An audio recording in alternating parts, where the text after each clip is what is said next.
Donc on ne voit pas les prix redescendre. Et donc c'est un phénomène qui semble être un peu structurel et les comportements d'achat des clients s'adaptent. Et on voit une vraie évolution dans la manière dont consomment nos clients. Et ça, c'est assez incroyable. D'une part, on voit des volumes qui sont en baisse. Là, sur un an glissant, le marché est autour de moins 4% en volume.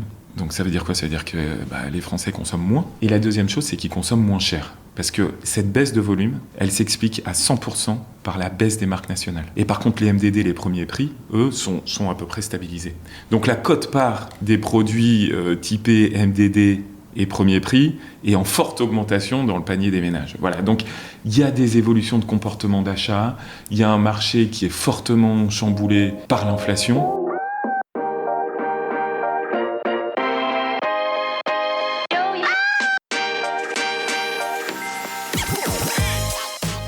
Bonjour et bienvenue parmi les Digital Doers, votre podcast source d'inspiration pour les acteurs de l'innovation. Ce programme est coproduit avec Comexposium pour l'événement incontournable qu'est le One-to-One Retail e-commerce de Monaco.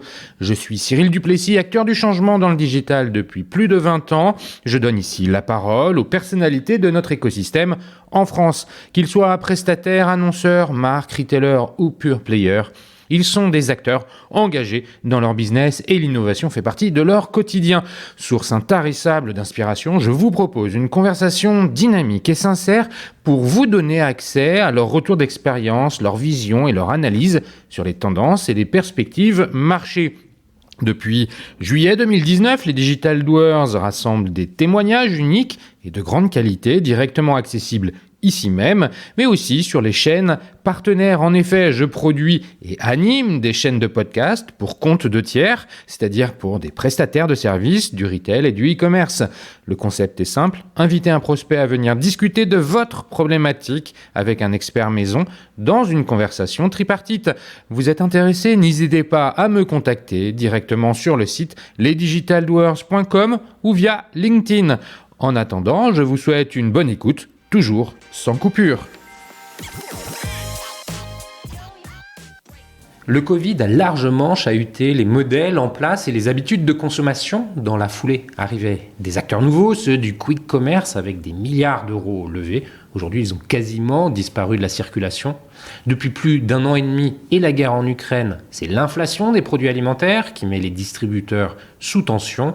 Et au milieu de ces éléments conjoncturels, les habitudes d'achat des consommateurs évoluent en faveur d'une consommation plus responsable de produits plus locaux et plus bio.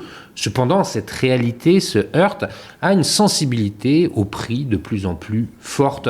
Pour décrypter tous ces enjeux, j'ai le grand plaisir de recevoir Laurent Rapoport, directeur exécutif de Franprix et CDO du groupe Casino. Avec lui, nous allons analyser le marché pour en comprendre ses évolutions. Franprix est un acteur de proximité qui place notre invité dans une position légitime pour nous éclairer sur les forces du commerce de quartier. Nous en profiterons aussi pour lui demander ce qui reste du quick commerce. Nous nous attacherons ensuite à comprendre en détail la proposition de valeur de l'enseigne. Comment répond-elle aux différents types de besoins ? Ou encore, comment l'e-commerce s'est-il installé dans l'expérience client ? Enfin, nous ferons notre habituel focus sur les questions de la relation client, de la fidélisation, de la data ou encore du CRM. Mais avant de commencer, Laurent, peux-tu te présenter en quelques mots ? Bonjour Cyril, alors déjà je suis ravi d'être ici et de partager un peu tous les enjeux que tu as très brillamment exposés en introduction. Donc moi, comme tu l'as dit, je suis directeur exécutif de Franprix et CDO du groupe Casino. Alors mon histoire, écoute, moi j'ai fait une école de commerce assez classique, donc le SCP, et j'avais pas d'idée hyper précise de ce que je voulais faire après. J'avais envie de toucher un peu à tout. Tu sais, en école de commerce, il y a les rois du marketing, les rois de la finance, ceux qui savent qu'ils ont un parcours tout tracé dans des fonds d'investissement. Moi, pas du tout. J'avais pas d'idée arrêtée. Donc, j'ai démarré dans le conseil, chez Accenture, où j'ai passé une petite année où j'ai appris vraiment des méthodes de travail assez précises, la rigueur d'un cabinet de conseil, mais je me suis pas vraiment éclaté. On est en quelle année là, quand tu rentres chez Accenture ? On est en 2004. 2004. Okay. 2004, voilà. J'ai fait une petite année chez Accenture. J'ai eu l'occasion de rencontrer quelqu'un du groupe Casino, avec qui on a eu un super fit et qui m'a proposé de le rejoindre. Donc là, on est fin 2005. C'est grâce à Accenture ou c'est par hasard le fruit des rencontres? Écoute, chez Accenture, j'étais en mission pour Carrefour. C'est quelqu'un qui avait entendu parler de moi via des gens de Carrefour et qui venait de quitter Carrefour pour prendre un poste au sein du groupe Casino de conseiller de Jean-Charles Naouri et qui avait besoin d'un consultant à ses côtés pour l'accompagner dans des missions à la fois en France, à l'international, sur de l'exploitation magasin, sur de la construction d'offres, etc. Amener en fait son expertise de l'hypermarché qu'il a développé chez Carrefour dans le groupe Casino. Et on va en reparler, le groupe Casino qui est un groupe principalement orienté sur les formats de proximité.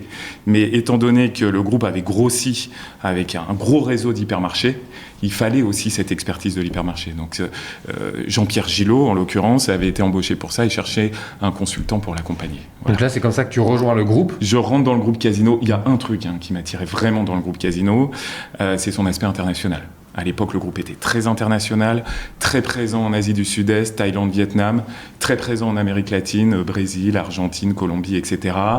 Et moi, je n'imaginais pas ma carrière sans un passage à l'international. Donc je me suis dit, super opportunité de rentrer dans un groupe du retail, de l'international. Et j'ai travaillé quelques années avec un très grand expert du retail, qui m'a vraiment donné la passion du retail, qui m'a donné tous les réflexes. Qu'est-ce qu'on regarde quand on rentre dans un magasin?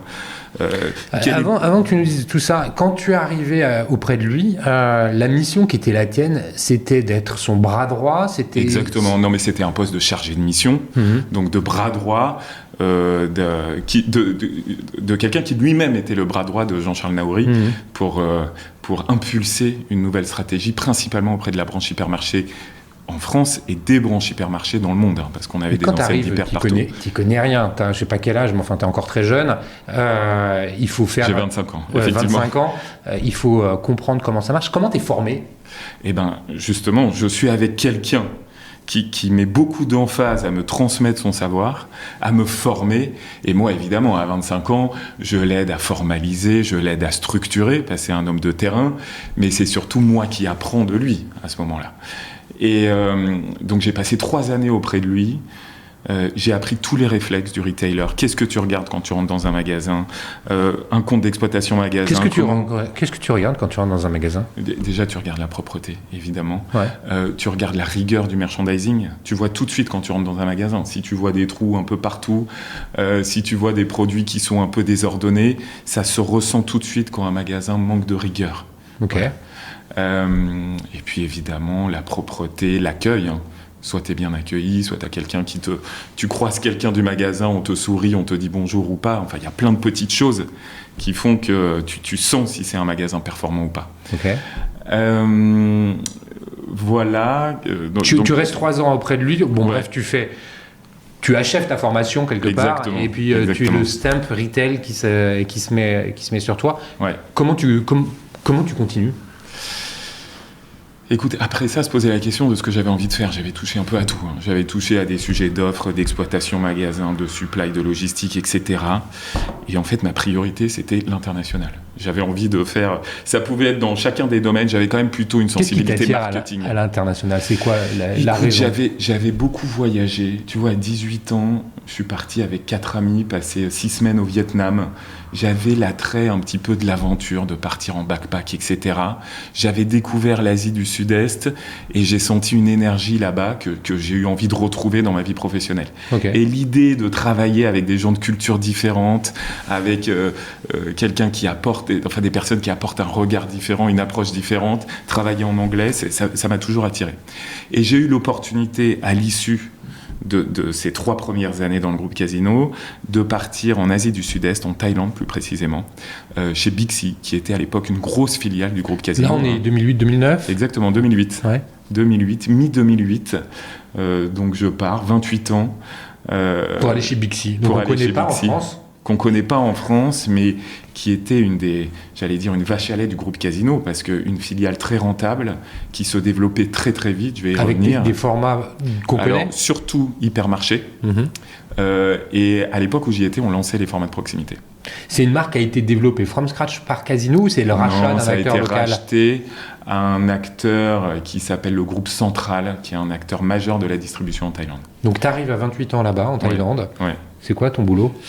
Alors, mon premier boulot déjà, ça a été de bien connaître les magasins. Donc j'ai d'abord été adjoint du directeur de l'exploitation, qui m'a envoyé un peu partout en Thaïlande pour comprendre le business, pour comprendre le marché. Tu peux nous donner des éléments de taille de marché pour qu'on se rende compte de ce que c'est la Thaïlande? C'est quoi encore? Alors, en Thaïlande, de mémoire, je ne veux pas dire de bêtises, il y a à peu près 70 millions d'habitants, en tout cas quand j'y étais. Donc comparable à la France en termes de taille de marché. Par contre, ce qui était incroyable quand je suis arrivé, c'est que la distribution organisée, donc supermarché, hypermarché, grande distribution comme on l'appelle en France, était encore très peu développé. Et il y avait plein de territoires qui étaient complètement vierges de grande distribution, où tu ne faisais tes courses que sur des marchés traditionnels, que ce soit de l'alimentaire, du non-alimentaire, du textile et autres. Et du coup, c'était une phase où le commerce organisé se développait. Et moi, avec Bixi, j'ouvrais quasiment un hyper par mois sur les 4 années que j'ai passées en Thaïlande. Comment on fait pour ouvrir un hyper dans un déjà, pour répondre à ça, d'abord bien connaître le réseau, et ensuite j'ai pris une direction marchandise où j'étais patron de l'offre, du merchandising, du concept magasin et du pricing. Du coup, j'étais tout ce qui est transverse à côté des achats et des négociateurs qui, eux, étaient en relation directe avec les fournisseurs. Et donc, mon rôle, c'était de définir les plans magasins, les allocations de surface par catégorie de produits, le merchandising. Pourquoi je te dis ça? Parce que chaque nouveau magasin, on a appris du magasin précédent et on fait évoluer notre concept. Et c'est ça qui est hyper intéressant. Et comment on fait? Bah écoute, c'était pas mon rôle, mais on trouve des emplacements, on a les travaux qui, boum, font sortir un hyper de terre, en général dans des zones où ils ne connaissent pas l'hypermarché. Donc il y a tout un travail de communication en amont pour dire, regardez, il y a Bixi qui arrive, on va ouvrir. Et comment on se fait connaître? C'est que la semaine de l'ouverture, tu as des promos énormes que tu as teasées pendant le mois qui précède, et tu as des affaires de dingue à faire. Donc on se retrouve avec des hyper noirs de monde, même avec la queue devant le magasin au moment où ça ouvre.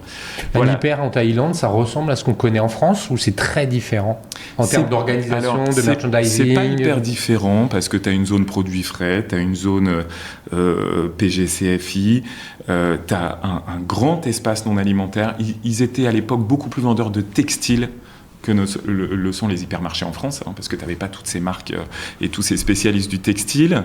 Ça fait une taille similaire à un hypermarché? Alors, on ouvrait des magasins entre 5 et 10 000 mètres carrés. Voilà, ce qui est à peu près similaire à des petits hyper en France. Et ce qui est hyper intéressant, c'est que la zone produits frais, pour le coup, n'a rien à voir avec les hypermarchés français. C'est que la zone produits frais là-bas reconstitue complètement les marchés traditionnels. Donc c'est plein de petits stands avec des vendeurs, des poissons vivants. Voilà, t'as l'impression d'être dans un marché traditionnel. J'allais dire, c'est un peu le bordel. Y a des gens qui cuisinent à l'intérieur de l'hyper. Tu peux acheter des plats prêts à préparer. Bon, on reconstitue cette ambiance marché. Comment c'est perçu par les populations locales qui découvrent finalement un concept de vente complètement nouveau? C'était pas l'ouverture d'un énième supermarché, c'est l'arrivée de la grande distribution dans leur vie. Ouais. C'est dur à dire, parce qu'en même temps, on passe du monde du commerce un peu sympa, de proximité, au monde de l'hypermarché. Donc te dire que c'est super, que c'est génial, c'est un petit peu dur à dire, mais en tout cas, t'apporter une facilité de faire ses courses, et le tout sous le même toit, c'est-à-dire pouvoir acheter ton jean, tes produits frais, tous tes produits du quotidien dans un même point de vente.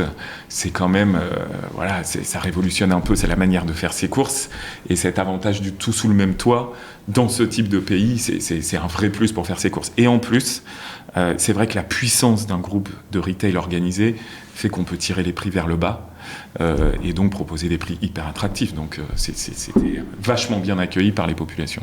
4 ans t'y restes, on arrive à 2012. Qu'est-ce que tu retiens? C'est quoi les éléments forts avec lesquels tu pars de cette expérience? Écoute, la capacité à se réinventer en permanence, parce que comme on est dans un groupe un peu nouveau, qui est en pleine expansion.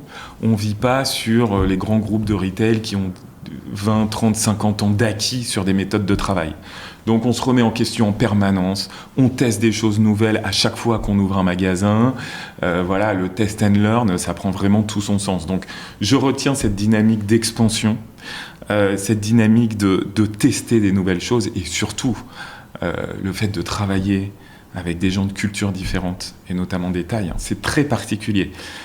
Pour te donner un petit peu l'état d'esprit, le Thaï ne veut surtout pas vexer son patron. Il ne faut pas que le patron ait des soucis. Donc, quand il y a le feu, si tu n'as pas des KPI qui te disent et qui te montrent clairement ce qui se passe, tu ne le sauras pas. Tu le sauras pas. S'il y a le feu dans ton magasin, si tu n'as pas un KPI qui te montre qu'il y a le feu, on ne veut surtout pas froisser le patron, donc on ne va pas lui dire. Donc, ça oblige à avoir une vraie dimension contrôle, data, et challenger pour avoir l'information. Parce que l'information, elle ne vient pas naturellement à toi, surtout quand c'est une mauvaise nouvelle, quoi. C'est intéressant. Comment vous faisiez pour la communication? Ils parlent tous anglais? Ouais, la langue de travail, c'est l'anglais. Ok. C'est l'anglais. Alors, j'ai appris à baragouiner un petit peu en Thaï, et j'ai quelques restes quand je pars en vacances en Thaïlande. Et donc, quand j'arrivais vraiment pas à me faire comprendre en anglais, je pouvais utiliser 2-3 mots de thaï, mais la langue de travail, c'est l'anglais. Ça n'a pas été une barrière, donc il n'y a pas eu de problème de la langue. Non, on s'adapte très vite. Ok. Pas de problème. Tu fais quoi après ces 4 années passées en Thaïlande à faire ça? Alors, envie de rentrer en France déjà. Dans la vie d'expat, surtout après 4 ans en Thaïlande, il y a une question qui se pose, c'est est-ce que je pars dans une carrière d'expat? Et j'en ai vu beaucoup en Thaïlande qui étaient là depuis 10-15 ans. Et c'est vraiment un choix de vie, là, à titre personnel. Ou est-ce que je rentre en France, me ressourcer, revenir près de mes proches, etc. J'ai choisi la deuxième option, j'avais vraiment envie de rentrer. Et là, j'ai rencontré Jean-Paul Onillon, qui était patron de la centrale d'achat du groupe Casino. Et j'ai eu tout de suite en tête de faire des achats, de connaître un petit peu. J'avais la partie client, on va dire, la partie front, c'est la partie commerce, magasin, merchandising, offre, etc. La partie, l'envers du décor, et notamment la relation fournisseur, c'est quelque chose qui m'intéressait beaucoup. Et puis, quand tu es en grande distribution, tu entends tout le temps parler de ces négociations commerciales et savoir précisément... Là, en ce moment, particulièrement. Particulièrement en ce moment. Et savoir ce qui se passe dans un box de négociation, comment tu gères une situation conflictuelle, comment tu mènes une négociation, c'est vraiment quelque chose qui me titillait. Donc j'ai rejoint la centrale d'achat du groupe Casino en 2012. J'ai été chef de groupe aux achats non alimentaires pendant quelques années, et voilà, j'ai fait quelques années dans les achats. Les achats, effectivement, tu viens bien de préciser qu'il y a 2 notions dans les achats, l'alimentaire et le non alimentaire, parce que c'est vraiment 2 façons d'acheter différentes. Ouais. L'achat dans la grande distribution, on entend dire beaucoup de choses, particulièrement, là, comme je l'évoquais tout à l'heure, en ce moment, puisqu'il y a le gouvernement qui fait pression sur les marques pour venir renégocier les prix avec les centrales d'achat. Qu'est-ce que tu retiens de cette expérience qui, comme tu le disais, tu étais plutôt front, donc en phase avec le marché. Là, tu es back, c'est-à-dire que tu vas aller faire le sourcing auprès des différents fournisseurs sur le non-alimentaire. C'est âpre, c'est dur. Qu'est-ce qu'on retient de tout ça? Alors, j'avais 2 types de fournisseurs. Il y a des fournisseurs notamment avec qui tu fais de la marque propre, où tu es plutôt dans une relation de co-construction, où c'est pas forcément conflictuel, on se bat un peu sur les prix, mais voilà, on co-construit, on développe des gammes avec des fournisseurs. J'ai envie de dire, il n'y a pas de choc culturel, c'est une relation commerciale, j'allais dire plutôt classique, même si on se bat un petit peu sur les prix. Non, j'avais une autre partie de mon portefeuille qui était des marques nationales, et en l'occurrence, j'avais du bricolage, de l'automobile, etc. Donc j'avais, Procter, Henkel, sur des marchés de papeterie, de bricolage, etc. Et là, c'est vrai qu'on rentre dans une situation qui est un peu théâtrale, quoi, où chacun joue sa partition. Toi, tu te fixes des objectifs, par fournisseur. Moi, je pense que là, j'ai un petit peu de marge. Je veux aller chercher de la marge, donc je me fixe d'aller chercher des réductions de prix de l'ordre de 2, 3, 4, 5%. Et en face, il y a un fournisseur qui essaye de te passer des hausses de prix. Donc, au début, chacun joue sa partition, essaye de mettre en avant des arguments pour défendre son point de vue. Ça peut se friter un peu, et c'est un peu du théâtre, c'est-à-dire qu'il faut parfois... C'est-à-dire que le ton monte? Comment ça... Alors, ça dépend des styles de négociateurs. Moi, j'étais pas du genre à monter dans les tours et à gueuler. Il y en a qui arrivent à leur fin comme ça. Je pense qu'il n'y a pas de bonne méthode. Chacun a ses méthodes de négociation. Moi, je restais, assez soft sur la forme, mais dur sur le fond. Et tu commences par jouer un peu ta partition, tenir tes positions. Chacun joue un peu son rôle, et puis progressivement, les objectifs se rapprochent et les positions se rapprochent, et on finit systématiquement par trouver un accord. Et une bonne négociation, c'est quand on trouve un accord win-win, c'est-à-dire tu fais baisser les prix du fournisseur au niveau auquel tu souhaitais, mais tu lui assures un volant d'affaires qui lui le satisfait. Et donc tu arrives souvent quand même dans des négociations à des situations win-win où tout le monde est gagnant. Mais tu passes par des phases où c'est un peu le théâtre, effectivement. Chacun joue son rôle, chacun s'offusque des paroles de l'autre, etc. Mais ça part pas systématiquement dans les tours. Il y a aussi un mythe qui s'effondre un peu de se dire on se fight, on claque la porte, etc. En tout cas, dans les négociations que j'ai menées moi, c'était pas le cas. Voilà. Donc, tu as développé tes talents de négociateur, indéniablement, avec cette partie. Tu fais ça pendant combien de temps? Alors, j'ai d'abord été 2 ans à la centrale d'achat non alimentaire du groupe Casino. Et ensuite, j'ai continué dans les achats. J'ai pris la direction d'une JV qui s'appelle Inca et qui regroupait des négociateurs. C'était une centrale d'achat commune entre Intermarché et le groupe Casino. Inca, INCA. INCAA. Ok. Intermarché, Casino, Achat. Ok. Voilà. Et ça, aujourd'hui, c'est ce que font tous les distributeurs en France. Ils s'associent entre concurrents pour avoir un poids de négociation plus fort auprès des fournisseurs. Sauf qu'en 2014, c'était le début. C'était la première grosse centrale d'achat, 10 milliards d'euros de chiffre d'affaires achat, donc très gros, et ce qui permet aux distributeurs d'avoir un poids plus fort face aux fournisseurs alors, on a l'impression que c'est la grande distrib qui s'allie pour écraser les fournisseurs, mais en face, quand tu as des Coca, des Nestlé et autres, qui sur certains marchés font jusqu'à 60% de part de marché, même quand tu fais 20-25% de part de marché, t'es petit à côté. Donc ça rééquilibre aussi le rapport de force. Voilà, donc j'ai été secrétaire général de cette structure qu'il a fallu monter de toutes pièces, travailler les process de travail, les méthodes, le cadre juridique, les RH, etc. Et après, j'ai monté le même type de centrale d'achat en non alimentaire cette fois.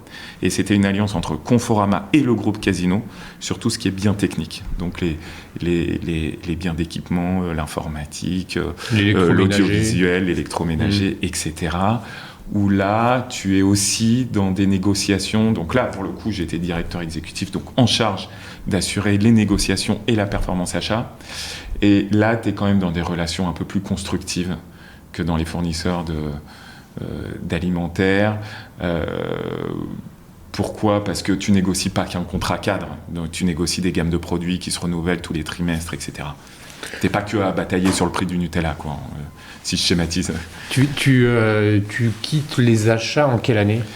Je quitte les achats en 2019. En 2019 pour rejoindre Franprix ? Oui, pour rejoindre la Galaxy Franprix. La Galaxy Franprix. Alors pas l'enseigne Franprix du tout, vu que j'ai pris la direction d'une enseigne qui s'appelle Le Drugstore Parisien, qui est une enseigne, qui a rien à voir avec les marchés que je traitais auparavant, qui est une enseigne qui a été montée par le groupe Casino en partenariat avec L'Oréal, pour créer le drugstore un peu à l'anglo-saxonne dans Paris.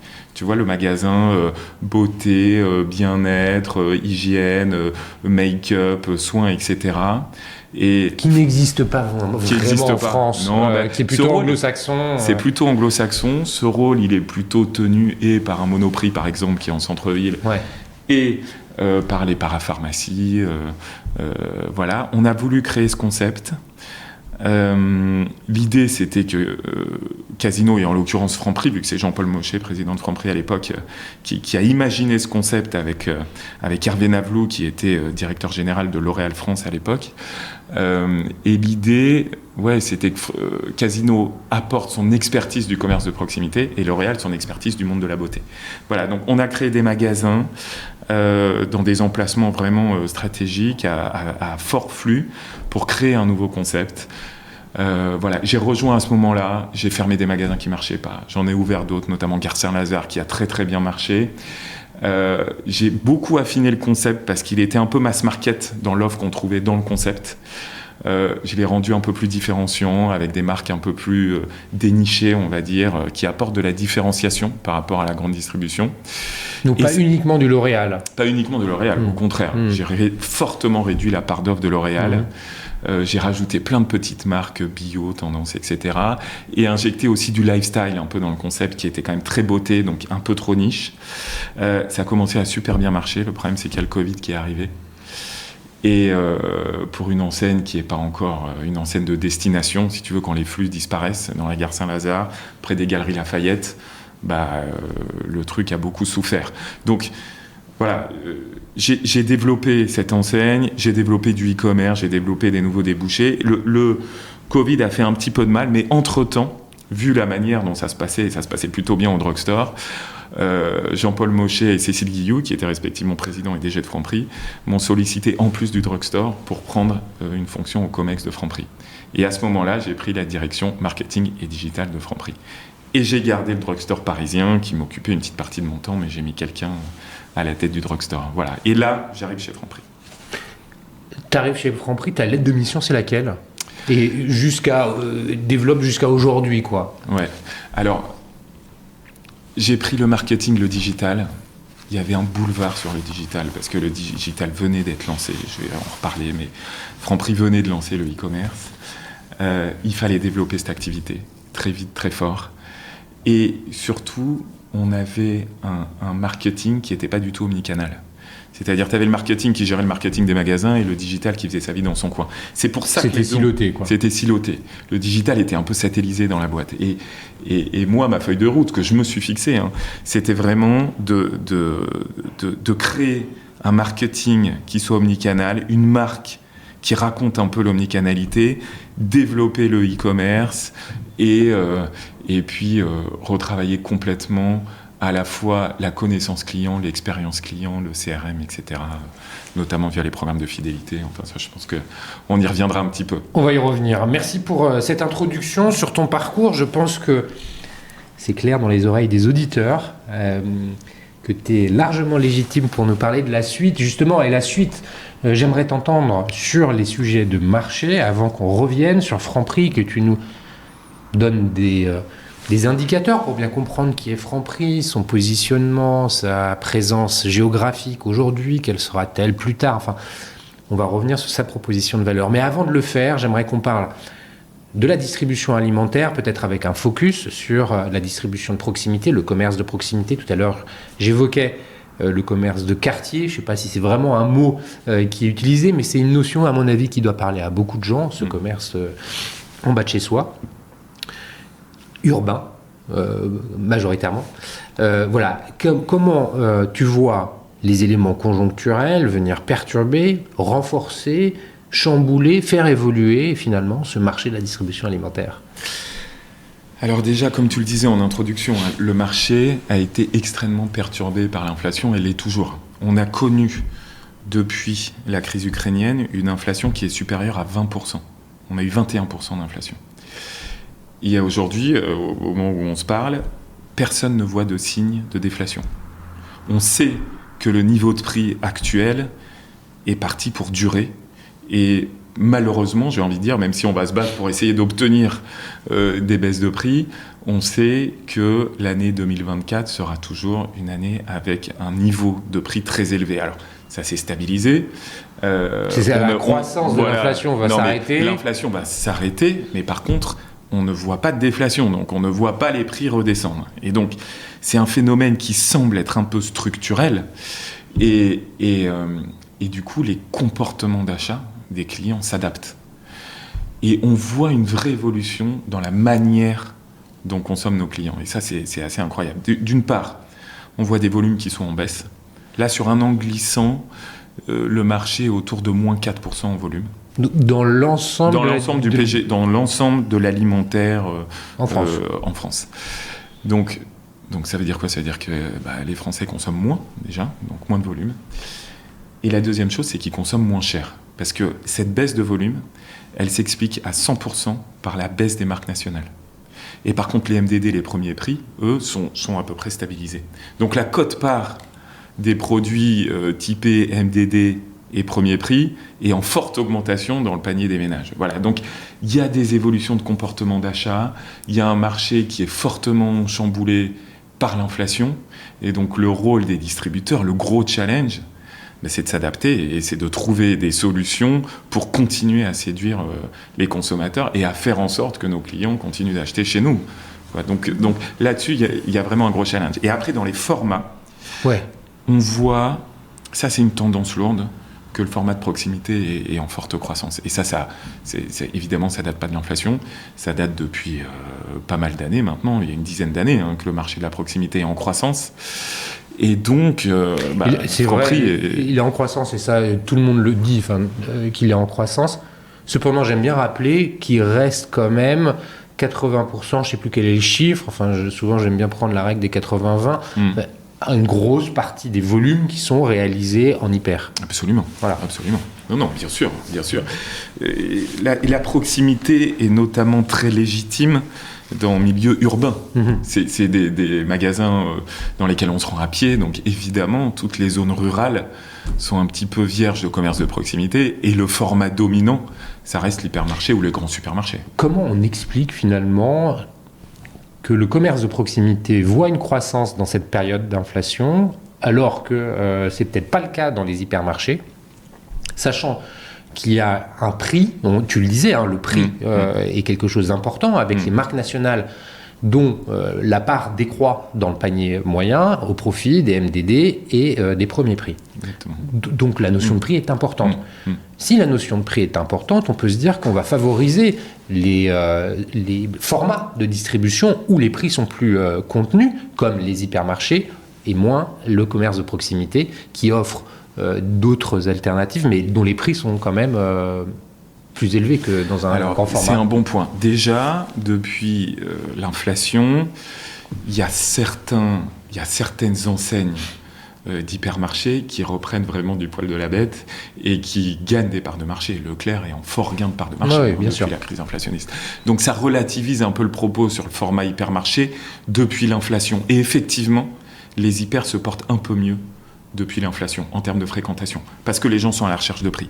Après, il y a un autre facteur qu'on oublie un peu quand on parle d'hypermarché, c'est que en moyenne, les gens peuvent faire 10, 15, 20 km pour se rendre à l'hypermarché.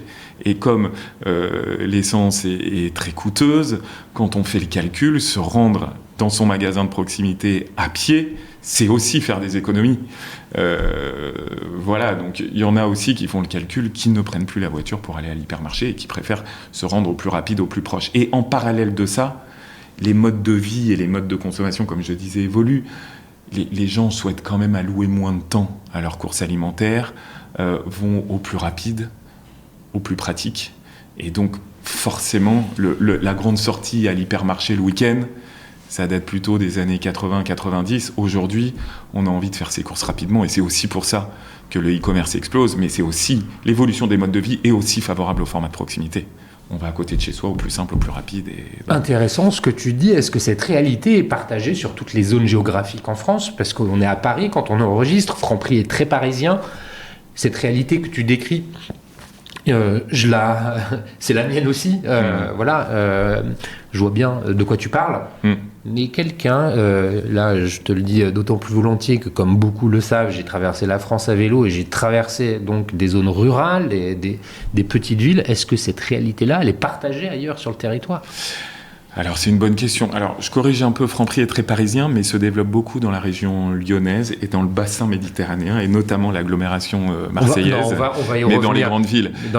Mais effectivement, mais dans les zones rurales, et dans des villes qui n'ont pas la taille critique pour avoir un magasin de proximité, évidemment que les modes de consommation, c'est de se rendre à l'hypermarché ou dans le marché traditionnel, on va dire, qui est à côté. Donc, un peu, voilà. Mais c'était juste pour remettre les choses dans le contexte. On a effectivement, mon propos, il concerne principalement les grandes agglomérations, mais on voit que dans des zones périurbaines ou dans des villes un peu reculées, plus petites du Grand Paris, Franprix se développe très vite Et Franprix a un accueil qui est excellent des clients parce que on apporte une manière de consommer différente. Je me rends à pied faire mes courses, j'ai des produits et des services de qualité à côté de chez moi, et donc ça apporte quand même énormément de praticité. Alors oui, on n'a pas les prix de Leclerc, mais on a quand même d'autres arguments. Exactement. C'est pas la même proposition de valeur qu'un hypermarché. Dans cette notion de marché, le consommateur, on en parlait un peu, j'aimerais bien que tu nous... qu'on aille un peu plus loin sur en fait ses besoins. On a parlé des produits avec un arbitrage pris pour... Bon, j'ai évoqué dans l'introduction le bio aussi. Est-ce que tu constates aussi cette baisse finalement? Est-ce que c'est une baisse de qualité? Je ne sais pas. En tout cas, c'est un arbitrage qui existe. Et puis, en termes de services, tu as évoqué l'e-commerce. Comment tu perçois les évolutions de livraison en fait, du e-commerce dans l'alimentaire? Alors, plusieurs choses dans la question. Déjà, effectivement, tu le disais en introduction, il y a des injonctions un peu contradictoires dans la manière de consommer. C'est-à-dire, on veut du qualitatif, on veut du local, on veut du bio. Enfin, quand je dis on, le consommateur. Et en même temps, le consommateur veut du prix. Donc forcément, les deux vont pas toujours avec. Mais par contre, les deux tendances de consommation sont assez marquées, sont assez lourdes. Le bio, oui, on le sait tous, il y a une très forte croissance du bio. C'est beaucoup plus dur depuis 2 ans sur le bio parce que, évidemment, les problèmes de prix, quoi. On est sur des price points qui sont un peu plus élevés et on a aussi des nouvelles tendances autour du local, autour des listes d'ingrédients courtes, du qualitatif, mais pas forcément du bio. Voilà. Et donc, ça crée des tendances de consommation qui sont un petit peu ambivalentes. Ma vision, c'est que le bio n'est pas mort du tout. On voit notamment chez Franprix que le bio continue à être une quote-part importante de notre chiffre d'affaires et qu'on a beaucoup de consommateurs, de clients qui recherchent du bio. Donc, je pense que ça va repartir, notamment, on l'espère, avec la déflation. Ce qui est sûr, c'est qu'il y a aussi une recherche de produits sains, de produits locaux. C'est vraiment le local a vraiment le vent en poupe et qu'on se doit en tant que distributeur de s'adapter à ça et de proposer ce type de produit. Après, sur la livraison, alors j'en ai pas encore beaucoup parlé, mais Franprix s'est lancé en 2018.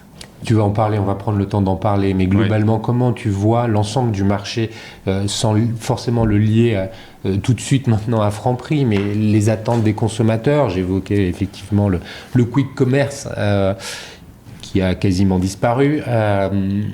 Comment ils perçoivent ça? Pour moi, j'avais 2 types d'utilisation de la livraison de courses alimentaires à domicile. Le plein, d'un côté, on fait livrer un gros volume de courses pour tenir une semaine. Et puis de l'autre côté, les livraisons ponctuelles de produits dont on a besoin et qu'on a oublié, par exemple. Le Covid a changé beaucoup de choses. On a connu l'explosion du e-commerce pendant le Covid. On a atteint des niveaux records de e-commerce pendant le Covid. Et depuis 18 mois à peu près, on voit que le marché du e-commerce alimentaire a plutôt tendance à être stable ou en très légère croissance. Mais on a vu des clients qui ont envie de revenir en magasin. Et c'est là où la dimension humaine, relationnelle du commerce a encore toute sa place, et on le voit vraiment chez Franprix. Après, il y a eu ces fameux quick commerçants qui sont arrivés, ils étaient une dizaine, ils sont tous morts depuis, ou ils sont tous partis, il doit en rester un, il reste Flink, sauf si je me trompe, qui avaient pour ambition de complètement révolutionner le marché de la distribution. Ils sont arrivés, ils ont pitché, ils ont levé des milliards en racontant qu'ils allaient tuer les distributeurs parce que on pouvait faire ses courses et être livré en 10 minutes en restant chez soi. Qu'est-ce qui reste de ça? Alors, il reste, pour moi, ça a quand même fait prendre conscience que il existe un marché sur l'immédiateté, sur le dépannage, y compris en e-commerce. Pour revenir à ta question sur le gros plein de courses versus le dépannage, on s'est rendu compte, et d'ailleurs Franprix était positionné dessus avant que les quick commerçants arrivent, qu'on pouvait aussi faire ses courses tous les jours, tous les 2 jours en dépannage, via du e-commerce, vu qu'on est livré dans la demi-heure, vu que il nous manque du lait, des œufs, on veut faire des crêpes, clac, en 20 minutes on est livré chez soi. Donc ça a fait prendre conscience quand même qu'il y a un marché sur le dépannage alimentaire en e-commerce. Et Franprix en bénéficie parce qu'aujourd'hui c'est une activité qui est en forte croissance chez Franprix. Ce marché il a aussi été préempté par les marketplaces. C'est-à-dire Uber Eats et Deliveroo, la verticale course avec tous les distributeurs se développe très très vite. Donc il y a un marché, c'est vraiment un segment du e-commerce qui est en croissance pour le e-commerce de proximité, mais voilà, un e-commerce de dépannage. Après, il y a aussi le gros plein de courses, et ça, vous avez plein de solutions qui existent sur le marché et qui fonctionnent très bien. Donc pour moi, il y a la place pour les deux. Il y a à la fois le gros plein où on commande, on est livré à J+1 pour ses courses de la semaine ou des 15 prochains jours, et à la fois les coûts de commerçants, mais il reste Franprix et il reste les marketplaces qui te permettent d'être livré dans la demi-heure pour toutes tes courses de dépannage. Bon, merci pour cette analyse du marché, Laurent. Merci de nous avoir éclairé sur le contexte global dans lequel finalement Franprix évolue, dans lequel nous, en tant que consommateurs, évoluons aussi. On va s'attarder maintenant un peu à la proposition de valeur de Franprix. Tu nous l'as en filigrane un peu décrite déjà au travers des propos que tu nous as partagés. Comment tu la résumerais, cette proposition de valeur ? Je dirais, j'ai coutume de dire que Franprix est le bon voisin. C'est-à-dire, tu parlais tout à l'heure du commerce de quartier, du commerce de proximité. Franprix est l'enseigne qui joue, déjà qui est voisin des franciliens. On est tous les 300 mètres dans Paris. Donc, quasiment tout le monde a son Franprix, un Franprix en bas de chez soi.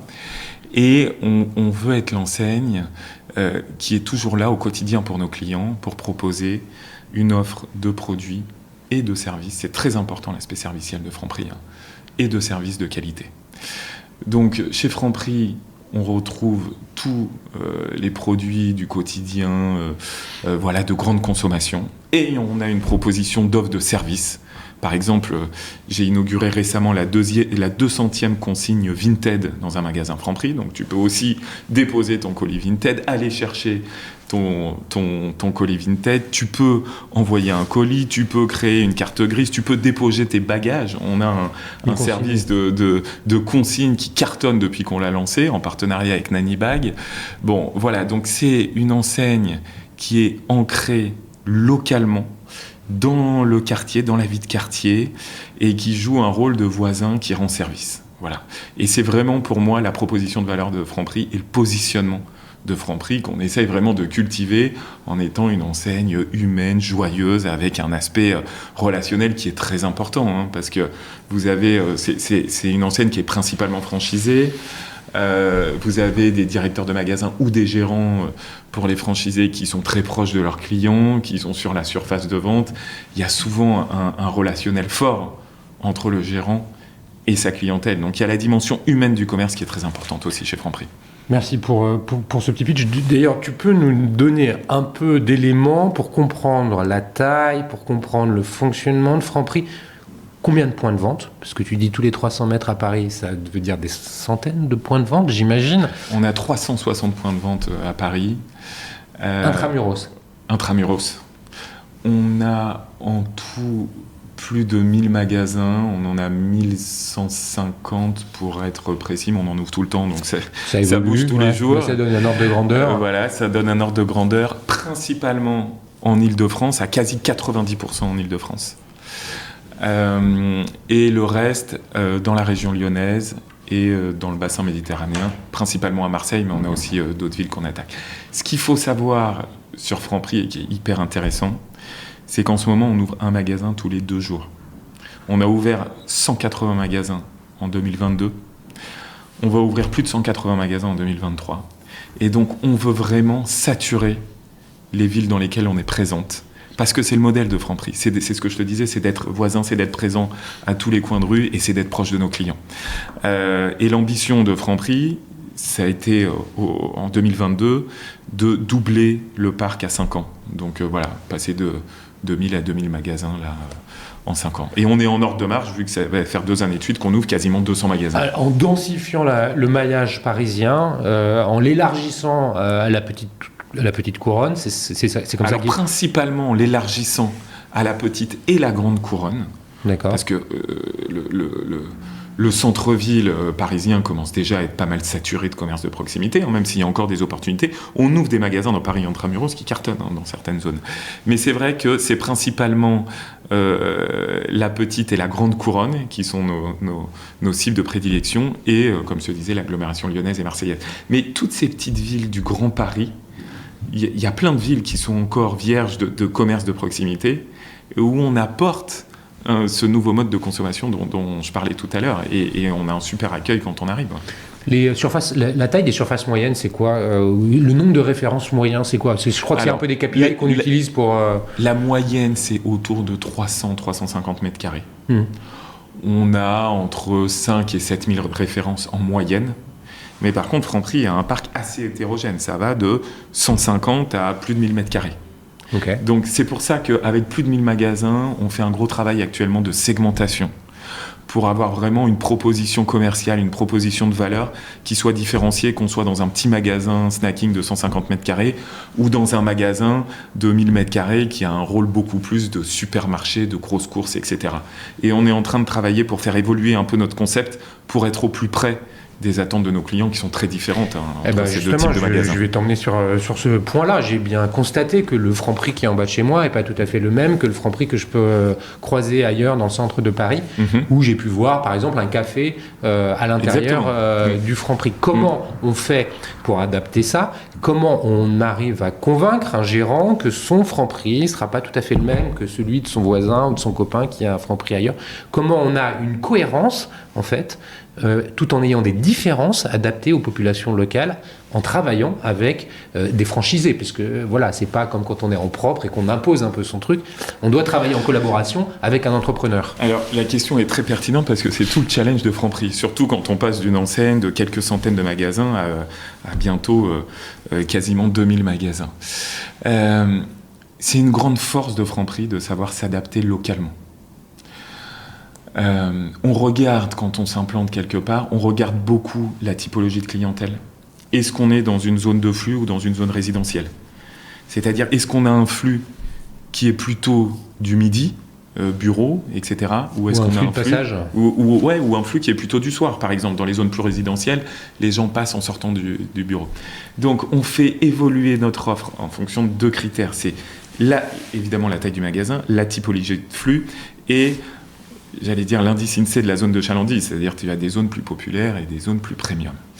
Et en fonction de ça, on a des modules d'assortiment et on adapte notre offre en fonction de ça. Un petit magasin dans une zone de bureau va avoir un bar à salade, une offre snacking hyper développée. Un grand magasin dans une zone résidentielle aura des rayons surgelés, fruits et légumes et autres qui sont hygiène beauté qui sont beaucoup plus développés. Et ça, historiquement, on l'a beaucoup fait en adaptation locale. On ouvre là, on met ça, enfin voilà. Et on est en train de normer un peu plus tout ça pour avoir vraiment des règles claires en fonction de la typologie du magasin, c'est-à-dire sa typologie de client et de sa taille, quelle est la proposition de valeur. Et voilà, on mixe un peu tous ces éléments. Comment on fait avec le franchisé? Parce que, est-ce que c'est vous qui dites... dans ce quartier-là, c'est tel type de Franprix qu'on va ouvrir parce que, et vous justifiez le truc, ou alors c'est le franchisé qui vient vous voir et dit je pense que c'est... Comment on fait en fait? Alors avec le franchisé, on a un rôle, j'allais dire, de franchiseur. C'est-à-dire qu'on est là pour apporter de l'expertise, pour apporter des analyses de marché, pour apporter de la compétence et pour lui suggérer un certain nombre de choses au niveau de l'allocation des surfaces par catégorie de produits, au niveau du plan magasin, au niveau des assortiments, etc. Après, le franchisé, il est dans son commerce. Donc, il faut qu'on arrive à le convaincre parce qu'il fait quand même enfin, il est chez lui, donc s'il ne veut pas suivre exactement l'assortiment qu'on lui propose, il peut référencer d'autres produits, etc. Donc notre rôle, c'est d'être le plus expert possible, de lui apporter de la connaissance, de la compétence, et de faire en sorte de l'embarquer. Et en général, on le voit dans le concept Franprix actuellement, il est plutôt bien respecté, on a des franchisés qui adhèrent à notre vision du commerce. Mais voilà, tu fais bien de poser la question, c'est un travail au quotidien et il faut réussir à convaincre les franchisés que notre modèle est le bon modèle. Je vais aller donc tirer la pelote de laine encore un peu plus. Tu parlais des services tout à l'heure, les services avec les consignes, la possibilité de faire le pick-up de ces produits Vinted ou de déposer celui qu'on a vendu. Il y a le e-commerce aussi, avec le rôle joué par chacun des Franprix dans la préparation de commandes, j'imagine, et la livraison. Comment on fait pour embarquer en fait toutes ces populations de franchisés dans la réalisation de ça? Comment ça fonctionne? Alors, effectivement, dans le e-commerce de Franprix, on a voulu mettre le magasin au cœur du système. On s'est beaucoup posé la question, notamment avec l'arrivée des dark stores. Est-ce qu'on fait des dark stores? Est-ce qu'on a des entrepôts de préparation, etc. Pour la proposition de valeur qu'on a, c'est-à-dire livrer très rapidement, on a un atout énorme, c'est notre maillage de magasin. Donc on peut préparer les commandes au plus près du client. Donc on s'est vite dit que le modèle de Franprix, c'était de s'appuyer sur nos magasins pour préparer les commandes. Et d'ailleurs, notre e-commerce est un peu le prolongement du positionnement du magasin. C'est-à-dire qu'on livre, c'est simple, c'est rapide, c'est efficace, c'est du dépannage, on livre hyper rapidement, également des gros paniers comme des petits paniers. Donc ça a été ça le positionnement du e-commerce de Franprix depuis le départ. Ça veut dire quand même que le client, il a les références du Franprix qui est en bas de chez lui. Exactement. Alors voilà, donc du coup je précise, on a un site et une application, on géolocalise le client. Maintenant, et ça fait, je pourrais y revenir, mais ça fait 2 ans maintenant, on lui propose de choisir son magasin préparateur, parce qu'on attribuait par défaut un magasin préparateur, le magasin le plus proche du client, sauf qu'on avait beaucoup de clients qui nous disaient « mais moi, c'est le magasin qui est au bout de la rue que j'aime, dans lequel je fais mes courses, pourquoi c'est pas lui qui peut me livrer, etc. » Donc on a fait évoluer notre modèle pour que le client puisse choisir son magasin préparateur, la commande, le client fait ses courses, la commande tombe dans le magasin, pam, il la reçoit sur son PDA, il a son outil de packing, il prépare la commande, on est relié avec notre prestataire de livraison, dès que la commande PAM est préparée, le prestataire arrive, il prend la commande et il l'amène chez le client. Ça nous permet d'être au plus proche du client et ça permet de proposer l'assortiment du magasin préparateur. Et donc, un peu à la Deliveroo, vous voyez les Franprix qui sont autour de chez vous, vous voyez le nombre de références, vous voyez la note du client et vous pouvez dire, mais c'est le Franprix de la rue d'Aligre, je veux que ce soit celui-là qui me prépare ma commande. Et ça permet de mettre le magasin au cœur et surtout, je trouve que ça aide beaucoup à la transformation du modèle, c'est qu'on implique les magasins dans la préparation des commandes. Donc, ça a transformé le rôle des employés magasins parce qu'ils sont aussi alloués aux préparations de commandes. Ça leur met un peu le pied dans le e-commerce, dans le digital, etc. Et ça permet d'embarquer et de créer un mouvement au niveau de l'entreprise. Et ça a été hyper vertueux. Et comment vous faites la répartition des revenus? Est-ce que ça a un coût de faire livrer? C'est le Franprix du quartier qui prend en charge ça. Comment on fait?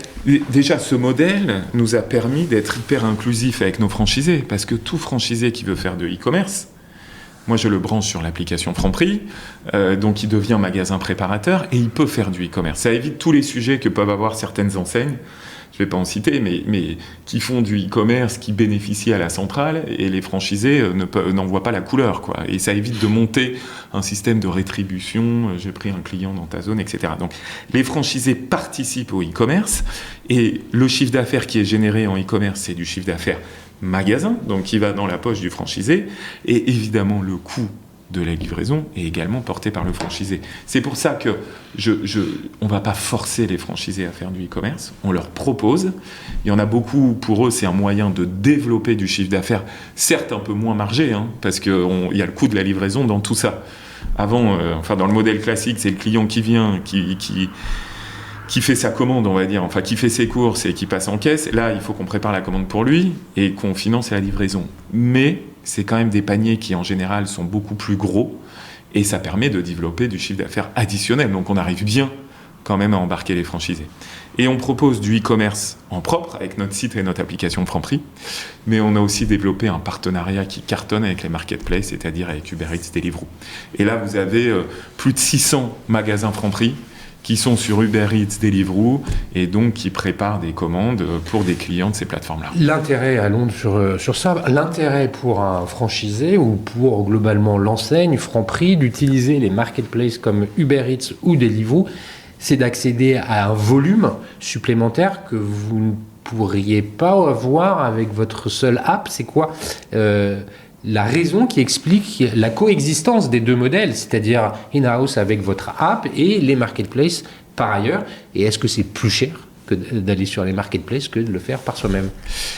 C'est une bonne question. C'est l'éternel débat des retailers. Qu'est-ce que je fais avec le marketplace? Est-ce que je fais moi-même une marketplace? Est-ce que je vais sur les marketplaces des autres? C'est vraiment les sujets que se posent tous les distributeurs là depuis quelques années. Moi, j'y ai vu, on pouvait les considérer comme des concurrents, Uber Eats, Deliveroo. Quand ils s'attaquent à la verticale course, moi j'ai vu une super opportunité de développer le chiffre d'affaires de nos magasins. Et donc au contraire, ça crée un business additionnel.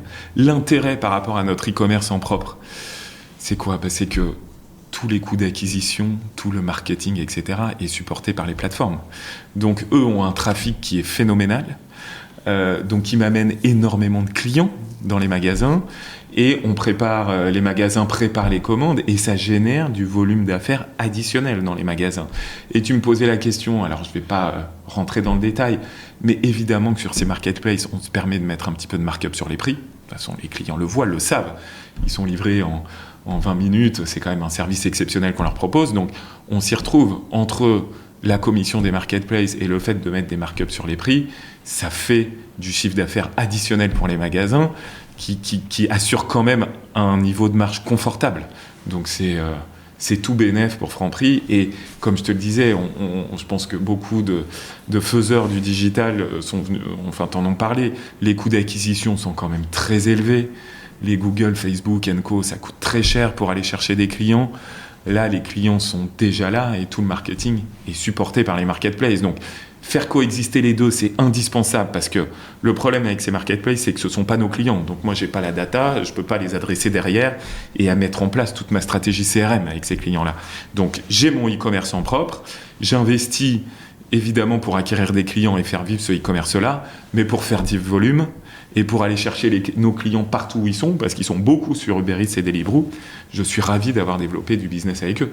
Bon, merci pour tout ça. Tu me fais une super transition vers la dernière partie qui est celle de la relation client en règle générale, de la data, de la fidélisation. Avant qu'on y aille, est-ce que tu peux nous dire globalement, je ne sais pas s'il y a une moyenne ou une fourchette, l'e-commerce pour un point de vente Franprix, ça représente quoi? 1, 2, 3, 4, 10, 15, 20%? Est-ce que c'est secret ou est-ce que tu peux nous donner un ordre de grandeur? Écoute, est-ce que c'est comme ça que c'est calculé? Est-ce que c'est pertinent de poser la question dans ce sens? Ce sont des données qu'on ne communique pas. Je peux te dire que selon les magasins, ça peut aller de 0 à 20%. Ok, merci. Je ne vais pas aller plus loin. Je donne une fourchette assez large. Okay. Voilà. Justement, tu viens de façon très pertinente de parler de la data. Effectivement, quand on est sur une marketplace, on ne possède pas sa data client. Et la data, la connaissance client, c'est clé parce que la fidélisation, ça permet aussi de réduire les coûts d'acquisition. L'acquisition, ça coûte cher.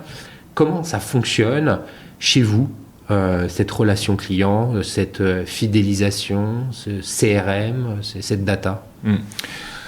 Alors, c'est un sujet qui est particulièrement complexe dans les enseignes de proximité. Pourquoi? Parce que quand on a un petit panier moyen, c'est dur à la fois d'encarter les clients, de les convaincre de prendre le programme de fidélité et de faire en sorte qu'ils sortent leur carte de fidélité en caisse. Dans des grosses enseignes qui ont des plus gros paniers, c'est un peu plus simple. Il y a beaucoup de nos clients qui viennent le midi acheter un sandwich, une bière, un coca ou autre, et qui n'ont pas envie, j'allais dire, de s'emmerder avec un programme de fidélité. Donc il faut des arguments vraiment convaincants, et c'est hyper stratégique pour nous. Pourquoi? Parce qu'effectivement, comme tu l'as dit, Quand j'arrive à encarter des clients, j'élargis ma base client, j'ai des contacts et derrière, je peux les adresser et suivre tout leur comportement d'achat et les faire revenir. Je reviendrai un petit peu sur cette partie CRM. Mais tout ça pour dire quoi ? C'est clé d'avoir un programme de fidélité qui est clair, qui est compréhensible par le client et qui va donner envie au client d'être membre de ce programme-là. Donc, on a beaucoup travaillé différents aspects du programme. Bon, on a un programme qui est principalement digitalisé, c'est-à-dire dans l'application Franprix, tu as ta carte de fidélité, tu as tes points fidélité, tu as tes promos spécifiques fidélité. Tu peux le mettre dans ton wallet. Bien sûr, la carte de Google, fidélité, et j'invite tout le monde à le faire. Téléchargez l'appli Franprix. Vous pouvez vous faire livrer en 30 minutes, mais en plus, vous avez votre programme de fidélité qui est incorporé et vous pouvez suivre un petit peu à la fois votre consommation, vos promotions, les points dont vous disposez, etc. Et on a aussi des promos en magasin qui sont spécifiques pour les porteurs de cartes de fidélité. Voilà. Donc ça, c'est le premier travail, c'est de faire grossir notre base. Et après, une fois qu'on a cette base-là, évidemment, pour éviter des coûts d'acquisition qui peuvent être très élevés, notamment pour notre e-commerce, quand tu as une grosse base d'encartés, derrière, tu peux les adresser en CRM, faire la promotion de tes différents services, du e-commerce, etc. Et on a évidemment un marketing automation qui tourne comme beaucoup de boîtes avec des programmes anti-churn. Quand on voit des bons clients qui réduisent leur fréquence, hop, on peut leur envoyer un bon d'achat pour les faire revenir. Quand on voit des clients qui achetaient telle typologie de produits qu'ils n'achètent plus, on peut promouvoir ces produits-là pour les inciter à revenir et à consommer ces produits-là. Enfin voilà, et on peut avoir un marketing vraiment personnalisé. Aujourd'hui, il y a la data et les acteurs, les outils CRM permettent vraiment d'adresser de manière hyper personnalisée des offres qui vont correspondre aux clients à qui on les adresse et les faire revenir et les fidéliser et augmenter la fréquence, etc. etc. Comment vous faites pour la gestion de cette donnée et des CRM ? Est-ce que tout est décentralisé, tout est centralisé ? Est-ce que le gérant a une part de... Est-ce qu'on lui donne part à tout ça ou finalement c'est... Non, dans notre rôle de franchiseur, c'est assez technique quand même. C'est nous qui récoltons la data client, c'est nous qui adressons les clients, c'est nous qui mettons en place toutes les opérations marketing pour augmenter la fréquence, pour réduire le churn, etc. Et donc c'est plutôt à la main de l'amont qu'à la main des franchisés. Eux, leur travail, c'est de bien accueillir les clients, c'est de bien respecter les guidelines en termes d'assortiment, de prix, etc. Mais ça, c'est plutôt le rôle, c'est plutôt en amont que c'est géré. Cette donnée, elle est gérée au quotidien, j'imagine. Il y a des décisions qui sont prises. Comment elle est pilotée ? Écoute, on récolte énormément de données, évidemment. J'imagine. On a toutes les transactions, nos clients fidèles, on connaît leur fréquence d'achat, on sait ce qu'ils achètent, quand est-ce qu'ils achètent, quel montant ils achètent, etc. Donc on a eu un gros travail chez Franprix de structuration de cette data pour qu'elle puisse être disponible à tout le monde. Moi, je ne crois pas trop aux entreprises où la data aux organisations où la data est vraiment à part et un service data que tout le monde sollicite. Non, le but, c'est d'acculturer, qu'on ait des référents data dans chaque métier et que chacun puisse utiliser cette donnée pour créer sa stratégie. Et donc, oui, on récolte beaucoup de données et ça nous sert à affiner notre offre de produits, à affiner nos prix, à affiner notre stratégie marketing, à affiner nos bons d'achat, etc. Et c'est un pilotage au quotidien, mais pour ça, il faut vraiment avoir une donnée clean et la rendre disponible dans les différents métiers. Autre type de données qu'on récolte, j'ai lancé ça chez Franprix en 2020, c'est le NPS. C'est-à-dire, au-delà du NPS, c'est de vraiment récolter les avis de nos clients et de savoir ce qu'ils pensent de nos magasins. Chez Franprix, la culture client, elle est vraiment en train de s'installer depuis quelques années et le fait d'avoir cette remontée client au quotidien, d'avoir des directeurs de magasins qui peuvent interagir directement avec leurs clients via notre partenaire Good Days, anciennement Critiseur, qui nous remonte tous les avis clients, toutes les notes clients, ça permet vraiment d'améliorer le pilotage des magasins au quotidien. Et ça, par contre, c'est de la donnée qu'on partage avec les directeurs de magasins. Ils ont chacun une plateforme, ils voient les avis clients, ils voient les notes de leurs clients, et donc ça leur permet vraiment d'ajuster leur manière d'opérer, de faire du commerce en fonction de ces avis clients. Est-ce que vous allez très très très très finement dans la donnée jusqu'à aller comprendre, analyser la donnée d'un point de vente pour dire peut-être qu'il faut qu'on fasse une réorganisation de l'assortiment dans ce point de vente, ou alors c'est trop fin? On ne va pas croiser des données assortiment client pour réorganiser. On ne va pas à ce niveau de granularité. Par contre, évidemment, quand on voit qu'on a des problèmes de performance sur un magasin, on analyse les performances des différentes catégories de produits et on se dit, là, on a un problème sur tel rayon. Là, on a peut-être un rayon qui est un peu sous-dimensionné, qu'il faudrait repenser. Peut-être que dans le parcours client, le rayon n'est pas bien situé alors qu'il est stratégique. Il faut changer un petit peu le parcours. Donc, on utilise des données, j'allais dire, assez classiques de performance des différents produits et des différents rayons, mais on ne va pas forcément croiser dans tel magasin, tel client, etc. Quoi. Voilà, on fait comme on peut avec toute la donnée dont on dispose. On essaye déjà que ça guide nos principales décisions stratégiques, mais bon, il ne faut pas non plus se perdre dans trop de données, sinon on n'arrive plus à décider. Écoute, Laurent, je vais te dire un énorme merci pour ces explications, pour nous avoir aidé à comprendre comment fonctionnait Franprix, le commerce de proximité en général. On a largement passé l'heure d'enregistrement. D'accord. C'est passé vite. Ouais, c'est passé vite. Je vais remercier comme Exposium avec les événements one-to-one, Retail e-commerce à Monaco et Expérience Client à Biarritz pour le soutien apporté à cet épisode. Merci à vous tous les auditeurs pour votre présence toujours aussi marquée et vos messages d'encouragement. Laurent, dernière question, si on veut te joindre, est-ce que LinkedIn est le meilleur la meilleure des solutions? Bien sûr, n'hésitez pas à me contacter sur LinkedIn. J'essaye de répondre à la plupart des messages que je reçois. Bon, merci à toi encore. Merci beaucoup. À bientôt. À bientôt.